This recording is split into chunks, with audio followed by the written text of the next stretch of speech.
After last night's speech, it's painfully, brutally clear that this is a president who isn't listening to the people's will, to the people's elected representatives. He isn't listening to his generals. He isn't listening to those in his party who are beginning to separate themselves from what they see as a disastrous policy by sending 20,000 more troops into the crosshairs of a civil war, into what the Iraq Study Group called a grave, deteriorating situation.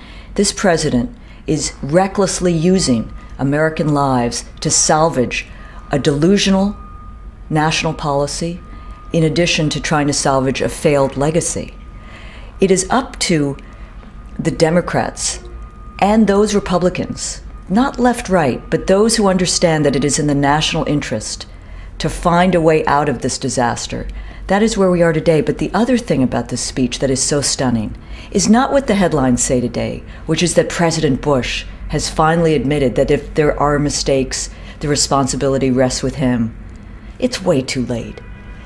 By sending out a new kind of stay-the-course plan on steroids, he's not acknowledging his mistakes. But what was truly frightening about last night's speech is, in my view, it's essentially a prelude to war with Iran. What has been missed in so much of the commentary is a sense that this president wants a widening war in a region that is already racked with chaos and violence, in a region where any chance of democracy being brought to other parts of the Middle East is being lost as those countries and Democrats in those countries look at the chaos in Iraq. Talking about Democrats at home, finally, we're seeing a little spine. It's reported that yesterday Nancy Pelosi, in a session with the House Democratic Caucus, invoked Martin Luther King, saying it is urgent now. We don't have the luxury of gradualism.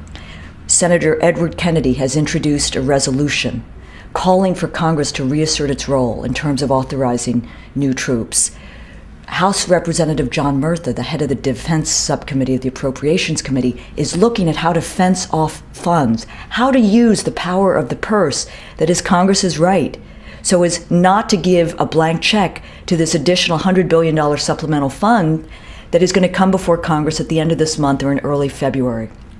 In these next weeks, it's up to the peace and justice anti-war movement to really ratchet up the pressure on Congress to speak for energetic regional diplomacy, to speak for a political way out of this disaster.